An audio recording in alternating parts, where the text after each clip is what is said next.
Soft skills biasa juga disebut dengan keterampilan non-teknis. Nah, keterampilan ini merupakan keterampilan interpersonal dan pribadi, dalam artian dimiliki oleh setiap individu. Nah, keterampilan ini berfungsi untuk membantu kita dalam berkomunikasi atau bekerjasama secara profesional. Nah, bekerjasama dan berkomunikasi secara profesional ini mencakup yang pertama, pimpinan, yang kedua, kemampuan pemecahan masalah, kemudian inisiatif, kemampuan memotivasi, menunjukkan kejujuran, serta menunjukkan etika bekerja yang kuat. Time management merupakan soft skill yang tidak kalah penting untuk masa depan seseorang. Cara seseorang dapat mengatur waktu mereka dan memaksimalkan waktu yang mereka miliki dapat membantu mereka untuk mendapatkan hasil kerja yang lebih optimal. Pengembangan soft skill itu proses yang tidak bisa hanya dilakukan oleh teori aja nih guys. Jadi pengembangan soft skill itu biasanya dibagi menjadi dua proses. Proses yang pertama pengembangan sikap dan attitude, dan pengembangan yang kedua adalah proses pengembangan komunikasi yang baik. Pengembangan komunikasi yang baik ini biasanya dibagi menjadi tiga, bisa secara lisan, verbal, dan non-verbal.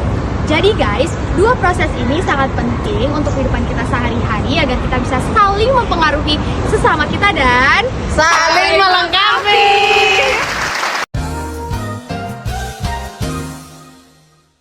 Jadi ya, ini yang kita kerjain ya. Gimana? Coba dikerjain. apa ini mah belum perfect. Gimana sih kalian?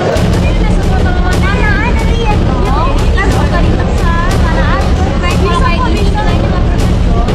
Perfect, yang logis dong. Coba lihat. Sama materi apa? Poin-poinnya kayak gini. Ya sesuai materi, cuma kamu lihat enak dilihat mana perfectnya. Jadi guys, contoh kayak gitu tuh bukan contoh dari self awareness ya. Kalau kamu mau jadi perfeksionis, ingat kelebihan dan kelemahan kamu. Kamu tidak selamanya jadi perfeksionis. Jadi take a deep breath and everything is going to be okay guys.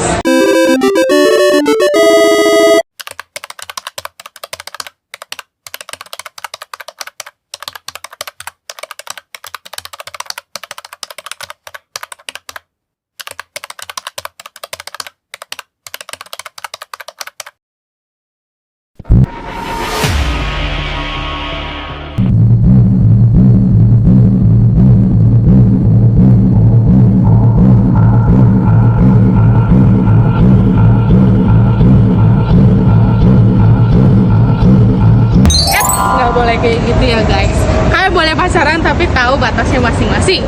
Oke, jadi seperti itu, seperti contoh role play yang diambil oleh Amel, yang dipraktekkan oleh Amel, itu tuh bukan salah satu bentuk dari self awareness ya guys.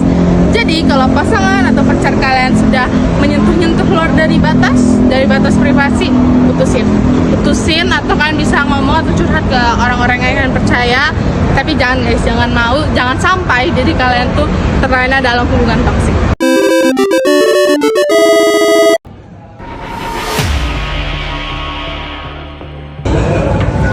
Weh, sini dulu. Ngapain sih komen lo? Sini dulu nggak? Sini. Teman-teman, itu bukan salah satu self awareness. Seharusnya kalian bisa ngomongin itu secara baik-baik, oke? Wah, masuk.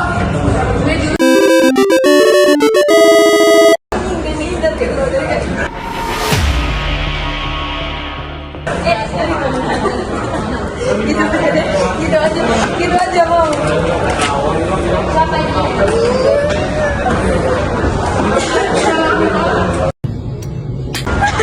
Nah teman-teman, itu bukan salah satu self awareness. Kalau kalian lagi ngerasa stres atau burnout, kalian bisa chill out sebentar, tinggalkan dulu kerjaannya, tapi dengan catatan kalian akan kembali dengan semangat dan lebih mengerjakan tugas dengan baik. Oke?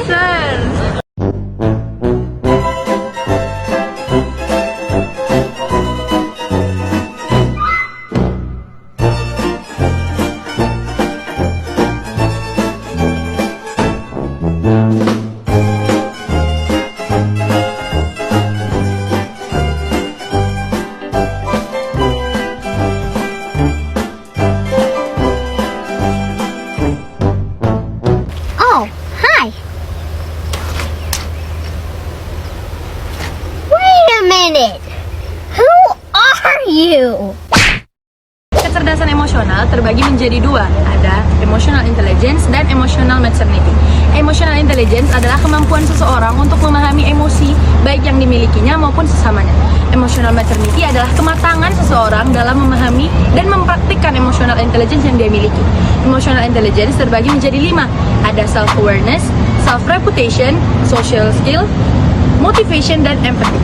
Oke, jadi apa sih relevansi emotional intelligence dengan kehidupan kita sebagai manusia? Yang pertama, kita bisa mengelola stres. Yang kedua, kita bisa mengelola emosi. Yang ketiga, kita bisa mengenal kelemahan dan kelebihan kita sendiri. Yang keempat, kita bisa menentukan apa keputusan yang baik. Nah, keputusan yang baik itu bukan keputusan yang tantangannya sedikit, tapi keputusan yang baik bagaimana kita mengetahui keputusan yang strategis. Yang keempat adalah bagaimana kita menjalin hubungan dengan orang lain. Dan yang terakhir adalah bagaimana kita bisa self-love dengan orang lain dan diri kita sendiri. Nah, jadi kesimpulannya adalah soft skill dan emotional intelligence ini merupakan dua hal yang saling berhubungan, dan keduanya ini juga tentunya saling merupakan hal yang penting dalam kehidupan individu. Mengapa begitu? Karena hal inilah yang merupakan suatu jaminan bahwa seorang individu itu dapat meraih kesuksesan secara pribadi dan profesional. Nah, kalau emotional intelligence itu merupakan suatu kemampuan untuk memahami serta mengelola emosi diri sendiri dan orang lain. Nah, emotional intelligence ini itu dapat berfungsi dalam berbagai hal, seperti contohnya empati, rasa empati, how to handle stress, dan lain-lain. Nah, hal-hal inilah yang akhirnya itu berfungsi untuk supaya individu itu dapat beradaptasi dengan lingkungan sekitarnya dan sukses dalam interaksi sosial. Jadi secara keseluruhan, emotional intelligence dan juga soft skill merupakan dua hal yang sangat berhubungan serta sangat penting dalam kehidupan individu. Mengapa? Karena kedua hal inilah yang akan membuat seseorang individu berfungsi dengan baik dalam lingkungan serta interaksi sosial.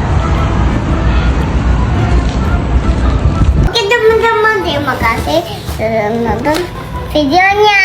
Waduh, gaya banget sih lo.